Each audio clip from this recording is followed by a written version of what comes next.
I'll be reacting to Tokyo 24 Award episode 4. I'll be watching it off of Crunchyroll's website, and I'll be starting my reaction in 1-0 go.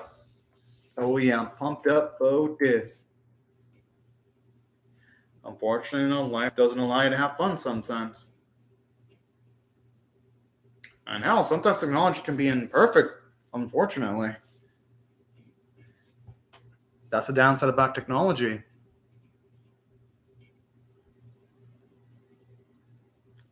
But I like how already you can tell the impact of the events from the previous episodes and how heavy they are. I do like this. Adds an extra layer of realism to the series. Aww. That's gotta be really rough on the daughter here.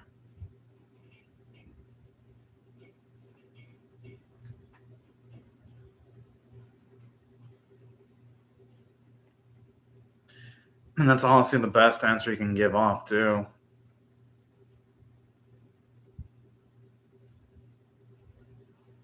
Yo, I can't wait to find more about Kananatis. This dude looks freaking creepy.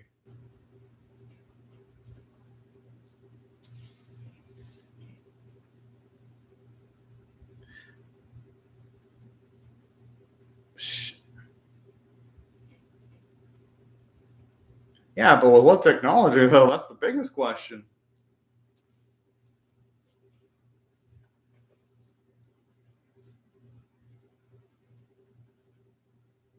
But yeah, at least and now they have antagonists to go up against at the very least, though.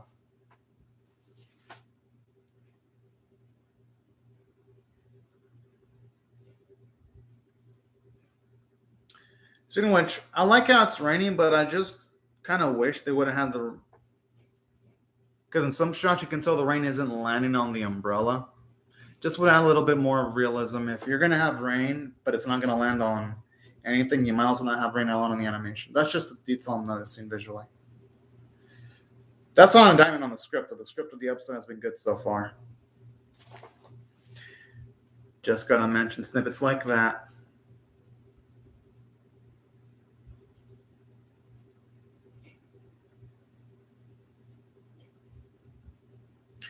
Yes! Oh man, just something about this opening.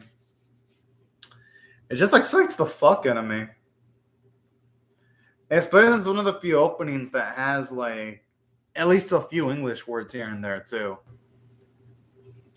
And the freaking logo for the series is damn good looking.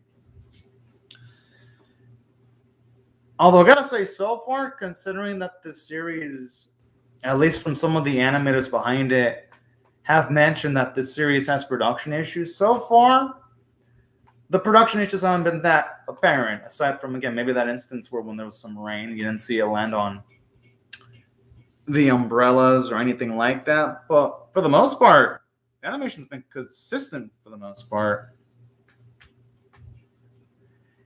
And while, yes, it ain't, say, as big of a visual marvel as, say, Cloverworks' other anime, like My Dress Up Darling or even Akabe Sailor Uniform, there's a lot of effort put into the series.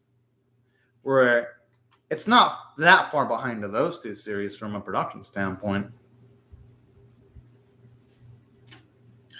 One thing I'm learning is that this series is really going to be able to balance all these characters, though, that seemingly look prominent in the opening. But my goodness, series seems like it's going to have to juggle a lot of things. Or now it is a back.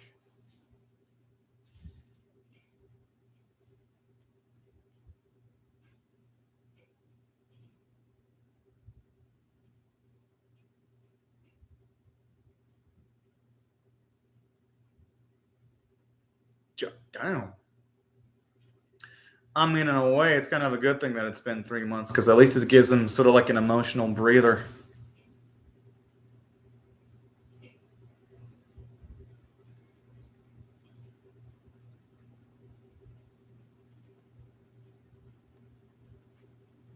Hmm. Ah. I mean, I'm not gonna blame him though.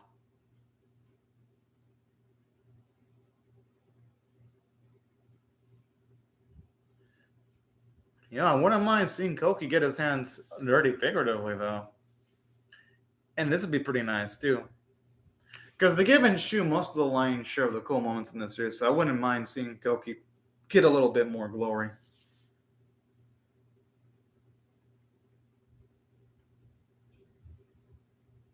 Hmm.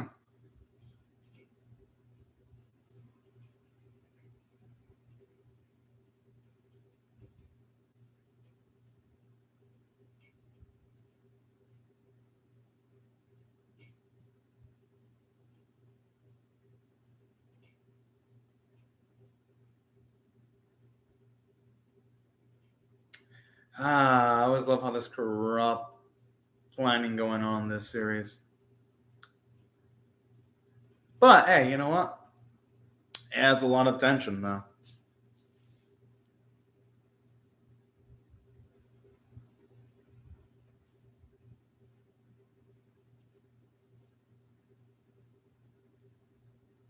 Shit. Talk about an absolute addict there.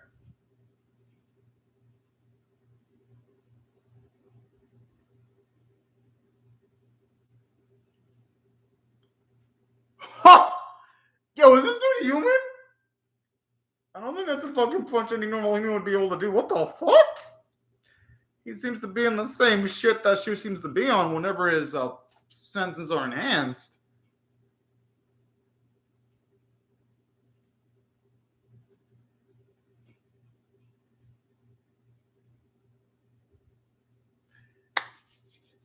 Yo, that's fucking crazy! Okay, Ram's got some balls in doing that. Because if you're just slightly off, that could be a lot of damage to your body there. What a fucking badass.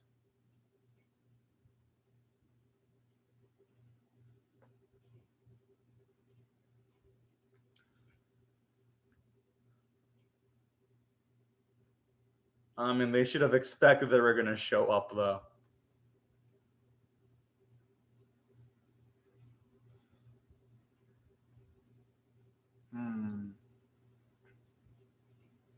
Or at least now he's suspecting something major is going on at the very least. Whoa. It's really rare to hear when that heated up.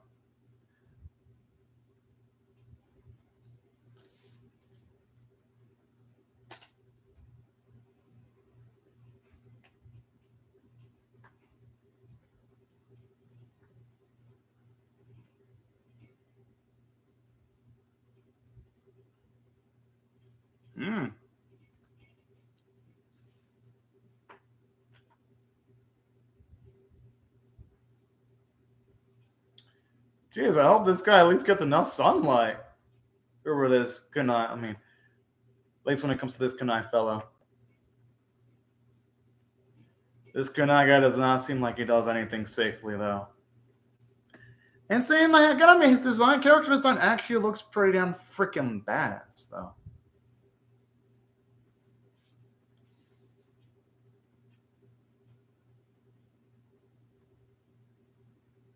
Kind of like the art style when they have the characters with like a shocked face with like the white outline. It looks pretty good, actually. And stylish, too.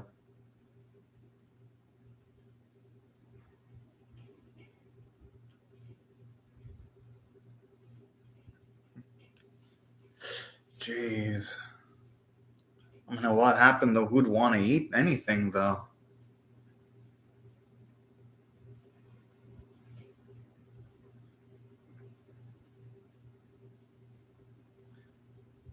And it's only fair that he went, too.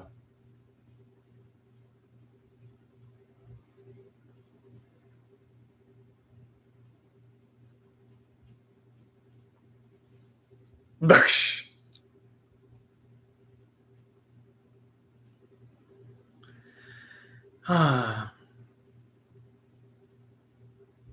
Ah.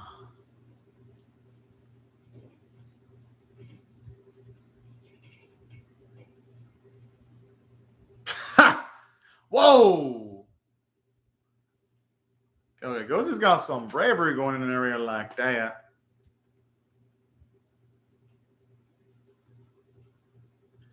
The fuck would a girl like that have something to do there? Holy shit.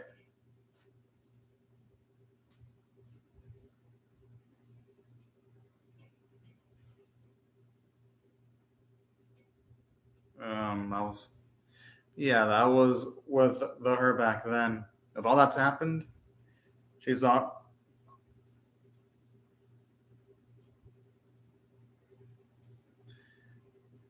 Oh, whoa. I mean, also, it ain't his fault that the things that happened to his father happened. I mean, it wasn't his fault. No, no, no, no, no. Because he has to consider is it would have broken up her father even more if she would have died. Whoa! Yo, they're gonna cause damage even though at the right second.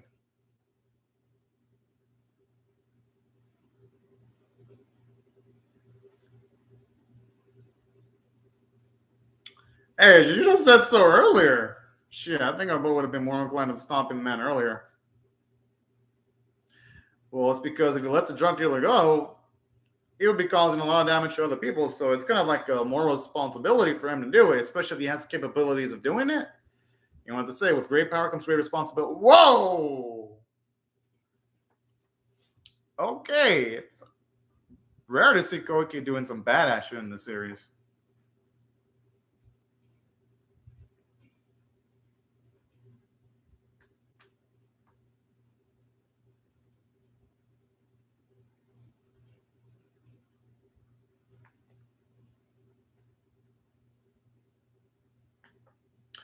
That explains the crazy guy earlier in the episode.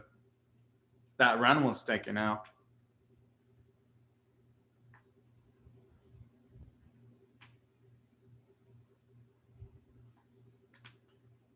Well, I gotta stop before she gets access to that drug.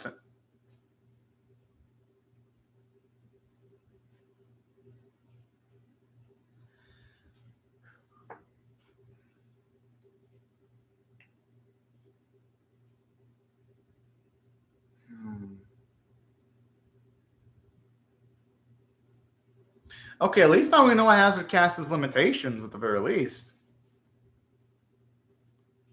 And that's actually pretty reasonable.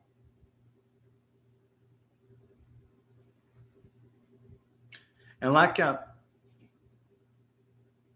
what the fuck? I mean, it ain't fucking Shu's fault that the fucking. If I were him, I'd be like, motherfucker, this drug dealer fell near me, and then the scary SARG lady told me to chase after him. That's what I'd be telling Koki. I'd be like, motherfucker, fuck off, bitch.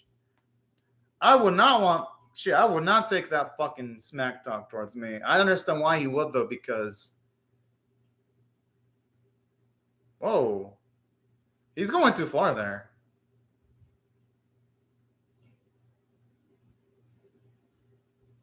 Yeah, that's hitting below the bell. Holy shit.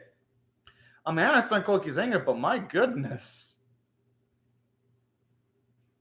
It ain't like she was put in the optimal position either. It ain't like he could control where Cozy was going. It ain't his fucking fault. I'm just saying. But at the same time, I understand Koki's anger, but I also understand Shu's inability to answer, considering everything that's happened towards him.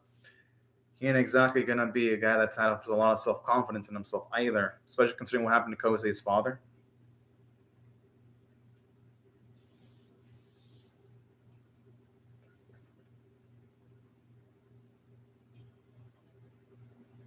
Still sort of counts like a hero activity, though. I'd say preventing someone falling into a danger could be considered heroic, if you ask me.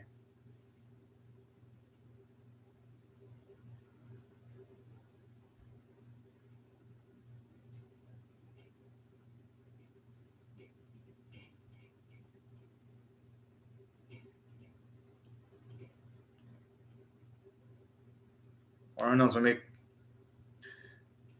Kuna's gonna do something crap. Oh.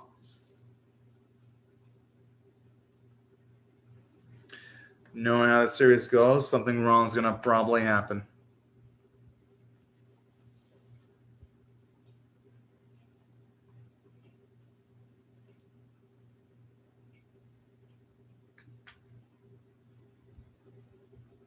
Oh, that's cute.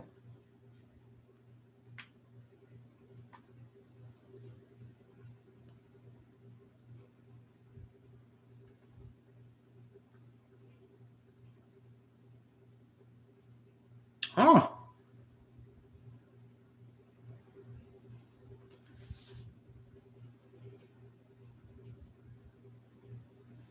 I don't think he's gonna really want to divulge that. And Amy did. I don't think he'd divulge that either.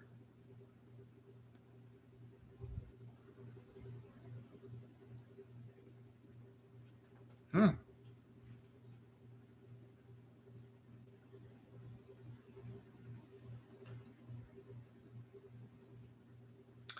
Yeah, definitely describes our boy Rand pretty well.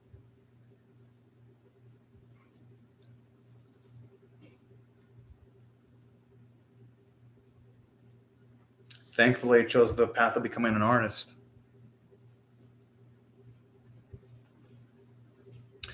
And also explains the context of when Asumi was telling Rand that he should just go with a drawing straight up.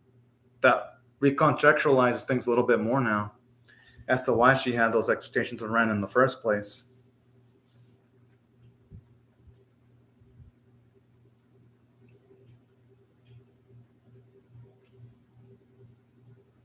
Yeah, because where it's coming from, because if they renovate the place, the poor people are not going to be able to afford living in the finer housing. I could see where he's coming from. There'd be some downsides.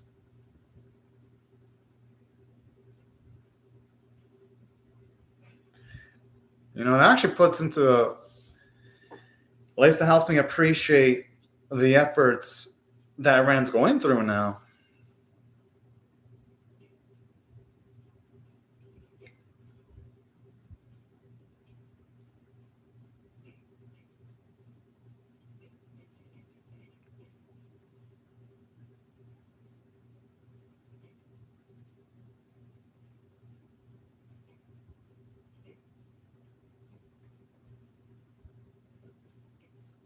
Oh, oh, duh. This dude. He really was. I mean, sacrificing himself for his daughter is something amazing. Which day? Because Kaba's death could also be scarring too.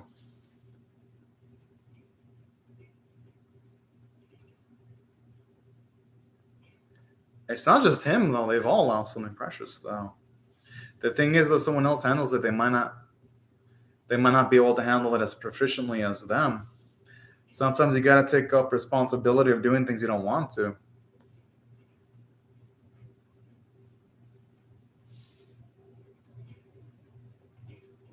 Hmm.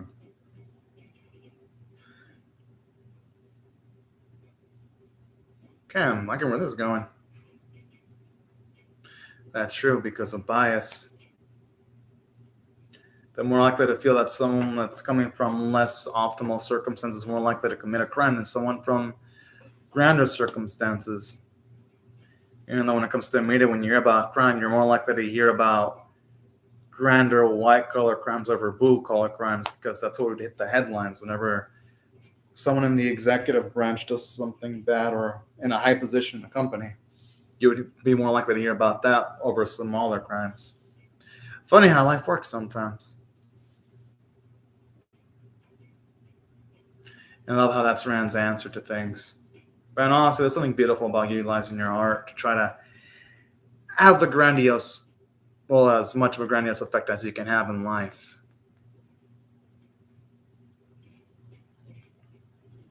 Hmm.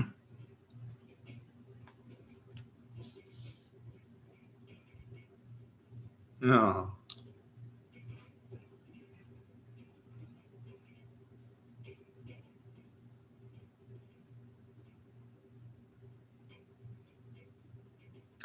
And I like how at the very least, you can tell the effect that Rand's art's already having on Cozy because she's opening up a little bit more now. Instead of just keeping everything bottled up inside. And that's the first step to. She's never going to fully recover from the death of her father, but that's the first step to, at the very least, I'd say, elevating her mood, And I think what's what really matters. Kind of a little message where even as say the artist dies, they're truly not dead because the art still lives on in a way.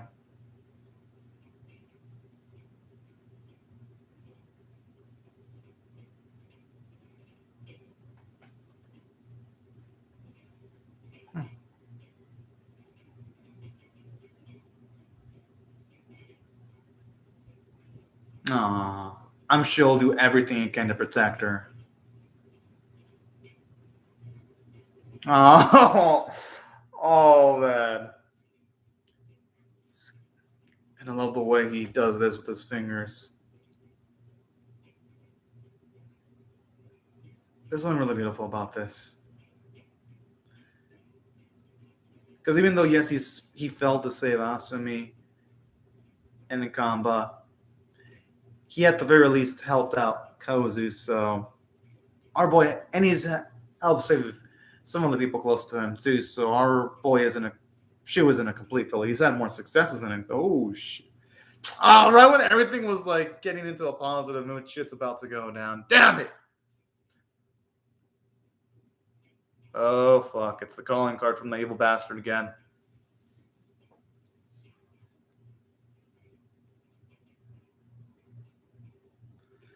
No, this is a fucking cliffhanger right here.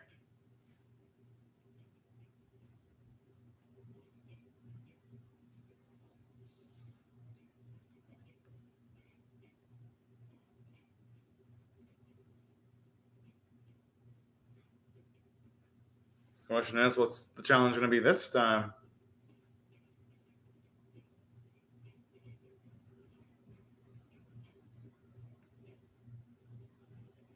I mean, hey, might as well go with that possibility this time.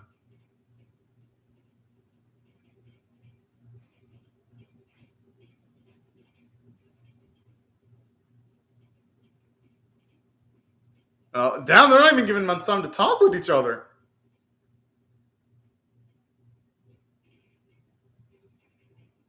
And it's true when it's about to start with this going into the next episode. But that is going to make the wait for the next episode feel super long.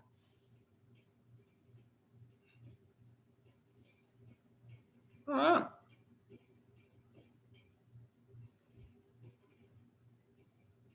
Wait, why's Kanai there?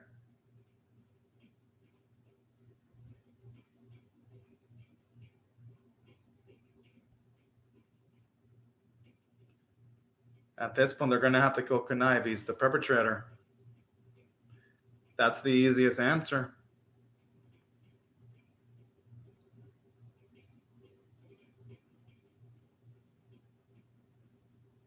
As much as Rand seems to have, well, Rand's going to have a different perspective here. Because he knows who Kanai is. Yeah.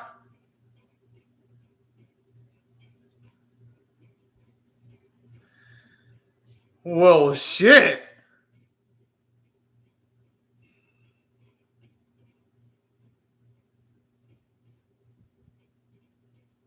And the scary part is, Kunama be thinking what he's doing is actually truly for the good.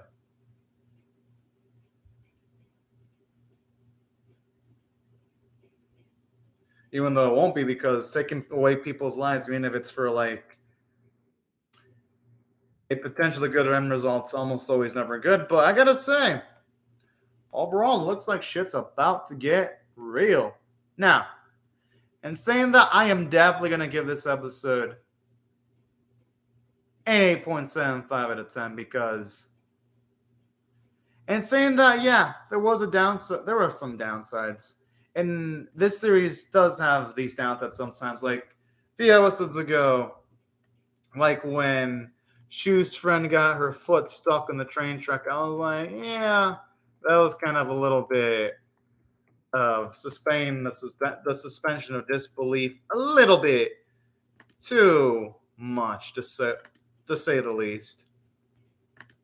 And then this episode, you kind of have those logical oopsie doopsies again, because aside from Morai getting her foot stuck in the train track, you're getting this episode, this dude that was able to punch a dude and cause some damage to the wall. I'm like, shouldn't that dude's head have been lopped off? Yet the dude got hit afterwards by Ran was considerably less damage, but that was able to knock him out. Like, there is some inconsistencies in the physics in the series where I'm like, yeah, you can tell that the writers sometimes don't think about the minor details. But at the very least, when it comes to the bigger details, they definitely, at the very least, think things through, because that twist with the terrorists that they're going to have to deal with, Kunai, was a damn intense, because it's going to cause some natural conflict between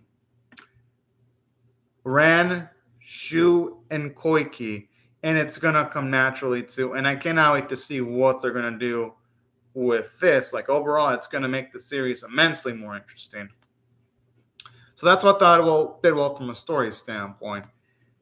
And aside from that, aside from the amazing cliffhanger, I liked it from a character standpoint. It was actually nice getting to see Cozy's character development, how you can tell how much she was wrecked by the death of her father. But then eventually, after seeing the artworks and how impactful it was, I like how she was able to afterwards ask for Shu to protect her in the future and all that kind of jazz. And she stopped thinking about how it should have been her father that should have lived instead of her. I love that little bit of growth with Koze too, because it makes her a more memorable character also. So that's why I thought the episode did damn good from a character standpoint.